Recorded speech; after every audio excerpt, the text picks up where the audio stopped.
We gave you the best names the Chicago Bears could draft in the first round. Today, I want to give you the best 4 names because the Bears have a couple of picks here the Chicago Bears can take in the second round, and it starts right now.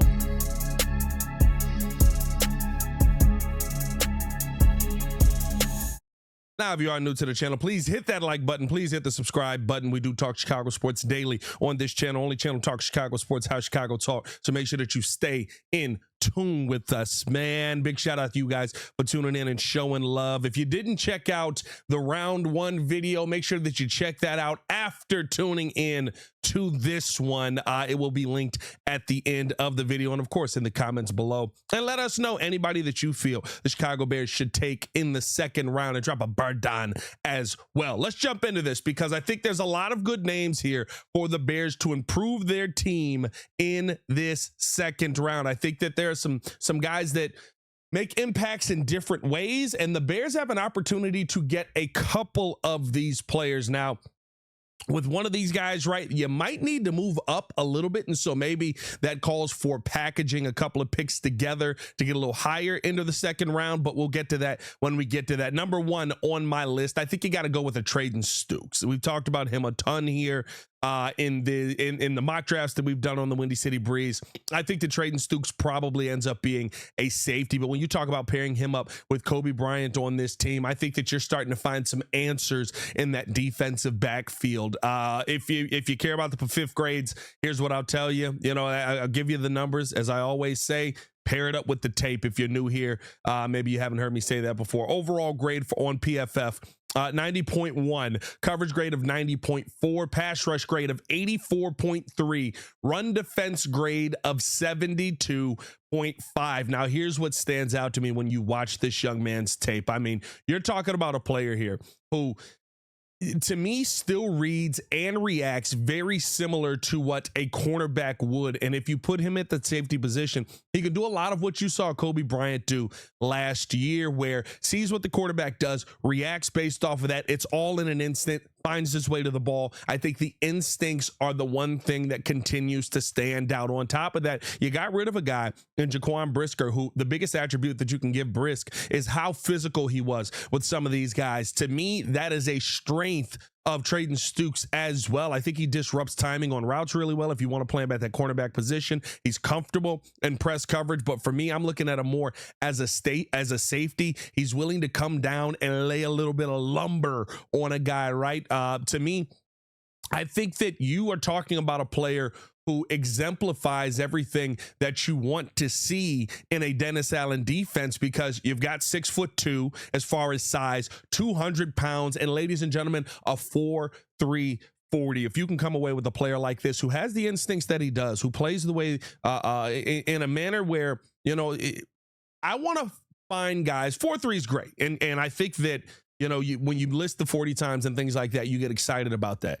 But Noah Sewell is an incredibly fast player, but he overruns the play, right? Like, there's a lot of guys. Dio Adengbo plays his hardest that you can see. He's got heart every single play. Doesn't help you if you're running up the field. Like, I want guys that can come in and play fast, not be fast, play fast. And what I mean by that is, you're not sitting here thinking about what the next play is going to be. You're not sitting here hoping that this is going to fall into your lap. You understand the cerebral part of the game, and you're able to simply go out there and read and react. That's why, to me, Traden Stokes out of Arizona is so good, and a player that I would love to see the Chicago Bears come away with in the second round, because at the end of the day, if you're talking about instinctual talent, he might be one of the best in the draft. Now, again, at a very different position. In college, he had 4 interceptions. He had 4 total pressures. He was used a little bit different in college, more of a cornerback in college than he was a safety, but he did play both positions pretty, I'm not going to say evenly. Let me see. Let me pull this up here. Try and see. I know they have the coverage. He played about 70% of the snaps at cornerback, played about 30% of those snaps at safety. But listen, to me, I think you talk about a player who has the size, has the physicality to translate to both. And if the Bears could come away with them, you get a little bit of that dual durability, dual action there. I would love to see him in a Chicago Bears uniform. Let me know how you guys feel down in the comments below. Do you think the Traden Stokes Stokes, I should say, is a name that the Chicago Bears should be interested in here in this second round. I think that if the Bears came away with him, with some of the names that we mentioned in the first round of the last video, we would be feeling ecstatic about the direction that this defense is heading right now. Number 2 on my list. Now, this is the guy that I talked about that the Chicago Bears may have to trade up a little bit for. And hit that like button if you have not done so. Subscribe to the page, leave a 5-star review. Y'all know what to do. And let me know your thoughts on this player here.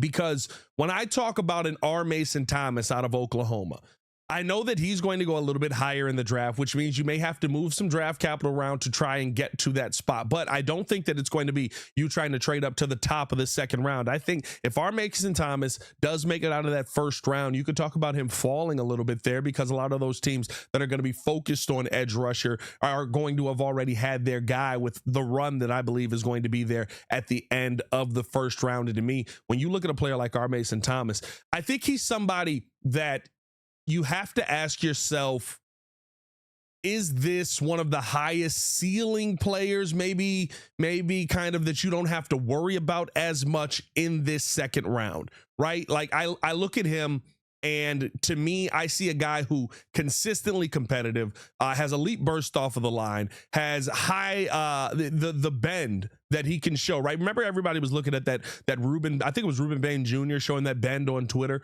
That sounds crazy.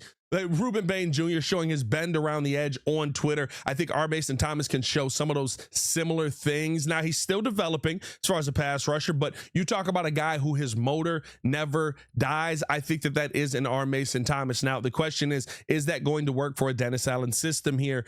Is that somebody that Dennis Allen would go out there and look at? I think that you're talking about a double-digit sack guy off of the edge, and I would love to see him here in a Chicago Bears uniform. But when you talk about that fit, right? 6'2", 249, need to put on a little bit of weight there. Not crazy. He's not crazy undersized for what Dennis Allen would be looking for. They just want him to put on a little bit of weight. I think he can maintain that first step by being able to do that, and it wouldn't be an overreach, if you will. And you've already got guys that you're developing on the team that have some of the limitations that you talk about with an Armason Thomas as far as weight. But as far as ability, as far as getting home, I see a guy who consistently can be one of those 9 to 10 sack guys. And again, if you care about your fifth grades, here's the one thing that I will say about this: 85.3 on PFF, 90.4 as far as a pass rusher.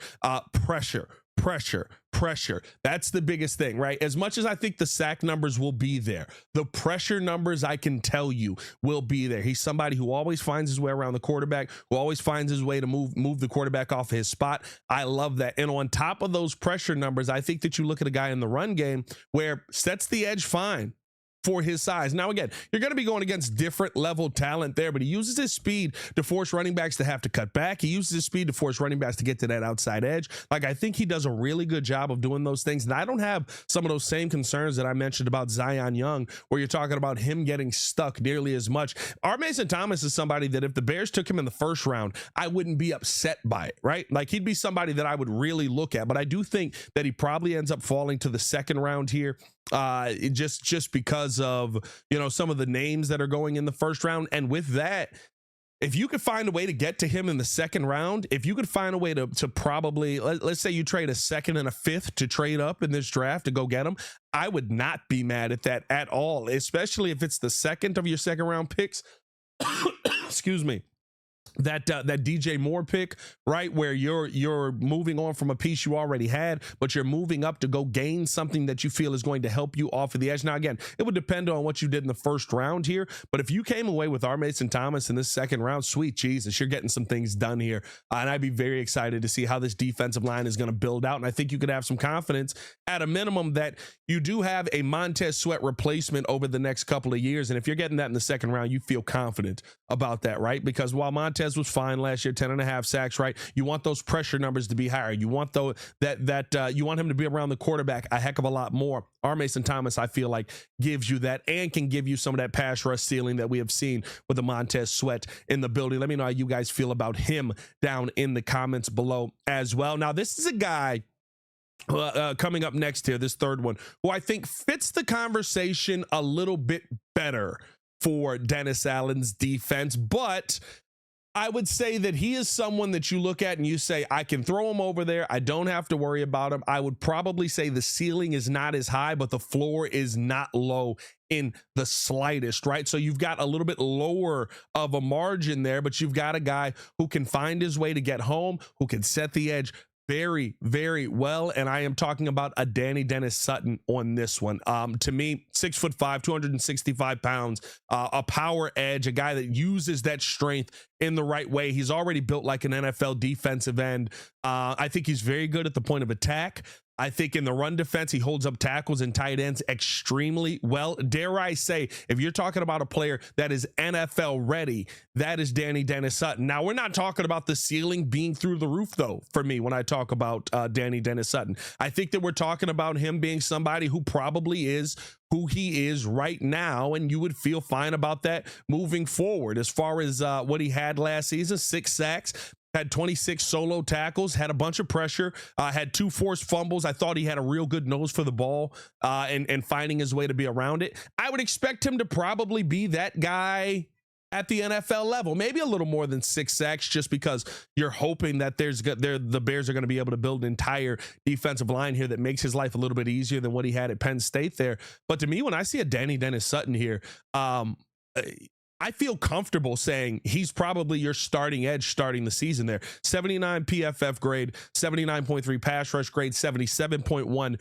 run defense grade. He just does just about everything really, really well. I would say, some of the things that have held him back, I mean, just like I was talking about with Armason Thomas, when you talk about that bend off of the edge, I don't think that he has that level of flexibility. I think he's more winning through power, not through speed. I think that there are times where he gets to the quarterback and he doesn't finish, and we've seen some of those things before, and you could say maybe he needs a little more refined moves. He's a little bull rush heavy in that sense. But he's still got a really good first step. I wouldn't say it's as elite as an Armason Thomas. I would say that you can probably not count on him winning just through speed. But if you want to talk about a strong piece coming off of the edge that you just get, and here's the thing at the end of the day, the bottom line for most players in the NFL, can I put you over there, know you're going to do your job, and not have to call you out? A guy that I work with, John Yurkovich, right? Like, he said when he spent this time in Cleveland, the one thing that they always said when they were sitting there pointing out mistakes, you made 15 mistakes here, 10 mistakes here, 6 mistakes here. Yurko, no mistakes. They were, how didn't he make mistakes? That's why he's been in the league 10 years.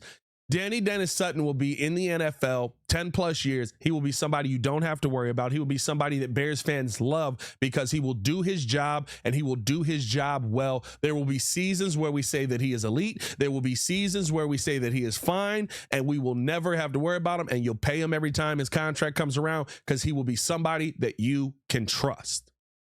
And there is a lot to be said, especially if the Chicago Bears having 2 second-round picks, maybe you go a little higher ceiling with one of those first, second-round picks. If you tell me we come out of here with 3 or 4 players that I can trust, I feel like that's where we're at last year. I wouldn't say Ozzie Trapillo was elite. I would say that Ozzie Trapillo was exactly what he was billed as. Boring on the left side because he just didn't let guys win. Now, for me, that's exciting. I love watching the offensive line. But for most people, as you're going through your game, you lose track of where Ozzie Trapillo was. I would say the same about Kyle Monangai. Kyle Monangai wasn't all flash and excitement and speed and all that. He was hard work, dedication, get the job done. I'm going to move these chains. I think that you have a lot of pieces on this team that you got last year that you could say is probably that conversation. I would love to have a guy like that on this defensive line in Dani Dennis-Sutton. And I think if you're talking about going out there and winning pretty quickly here and having a D-line that at a minimum starts to improve at certain things, let's say you go Peter Woods on the defensive interior, or you go with a Lee Hunter at some point in this draft on the defensive interior, right? And you're just like, we just need somebody that can set the edge and make sure that they got to run into them big bodies up front. This is your guy. And you know what? I'm very, very okay with this. I know most times you want the 25 sack guy. You want the Myles Garrett of the second round. You want your Max Crosby of the 4th round. If you told me we came away with a guy that I can plug in and he does his job and we don't have to have a conversation about him anymore, I would be super, super ecstatic, especially if you paired him up with a young man who I think may be a really, really good piece to get here in the second round. He was 5th in Heisman voting. He does play that linebacker position. In this situation, you're probably addressing defensive interior in the first round if you were to go here.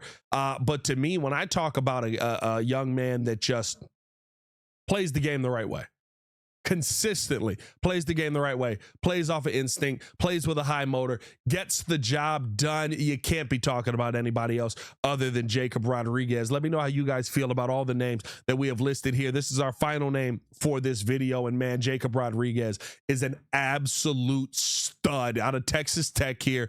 So maybe you've got some questions on, okay, what level of competition is he seeing on a regular basis? And, you know, we're not seeing him go out there and play the best of the best week in and week out. To me, I think if you plug him in this defensive system, you're talking about a player who consistently is going to be able to go out there and play sideline to sideline. I think he flows to the ball really, really well. I think he takes phenomenal. The one thing that stands out on tape for Jacob Rodriguez,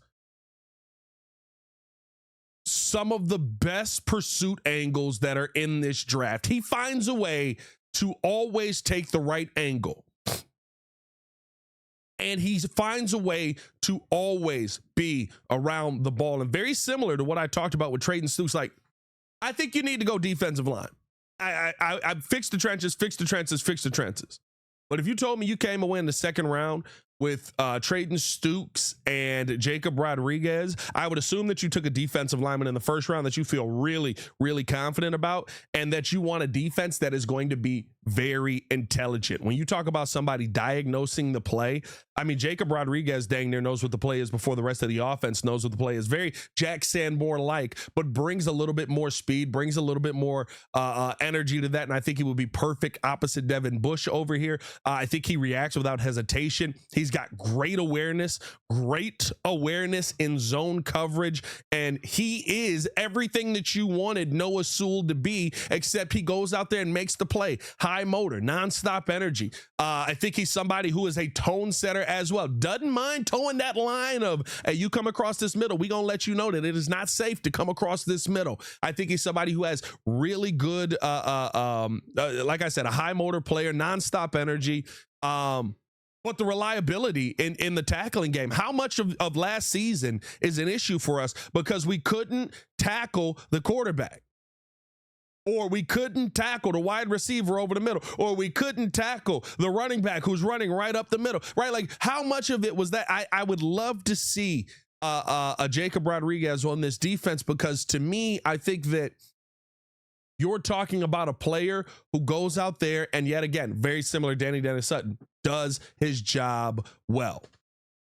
Now, as far as a pass rushing linebacker, I would not say that he is that. I think that he can get overwhelmed by some of those bigger guys. I would say he probably doesn't help you very much at all in the pass rush here. But I don't know if I mentioned his fifth grades here. 93.3 PFF grade overall, 95.3 run defense grade, 62.2 pass rush grade. Like I said, the coverage grade, phenomenal, 92.7. And I think this would be an answer to fix everything that I believe is probably a mistake that we saw with Ruben Hippolyte last year. Remember, the Ruben Hippolyte draft pick came through. I'm sitting there confused. I'm like, Ruben Hippolyte can't cover.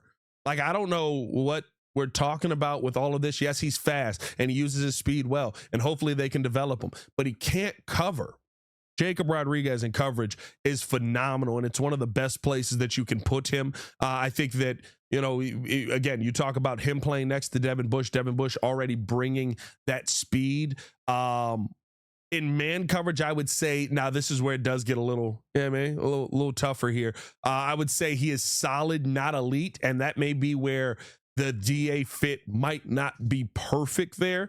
But again, things that can be coached, right? Like things that can be developed there. This is a young man who brings the instincts, who brings the drive, who brings the motor, who brings the basics of tackling. Hey, when the player comes towards me, I need to wrap him up and get him down, especially in the run game. Like, To me, this is a high-end starting linebacker you could be getting in the second round here. And yeah, early on, you may have some things you have to coach through. I think one thing we saw in college was when there was an athletic tight end on the field, he got a little bit more in those situations. But outside of that, like, I think that you could be elite in the run game and in stopping the run and put yourself in an advantageous situation moving forward. Like, if there were two guys there that I would love to see this team come away with, one of two, I should say. If there was one of the two guys that I would love most to see this team come away with, because to me, Armason Thomas, you got to trade some capital for. Dani Dennis-Sutton, solid, right? Y'all know how I felt about that. I said that.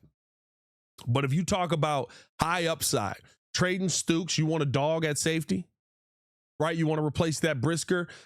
He's somebody that will do anything that he can every single snap, and he can go out there and get the job done for you.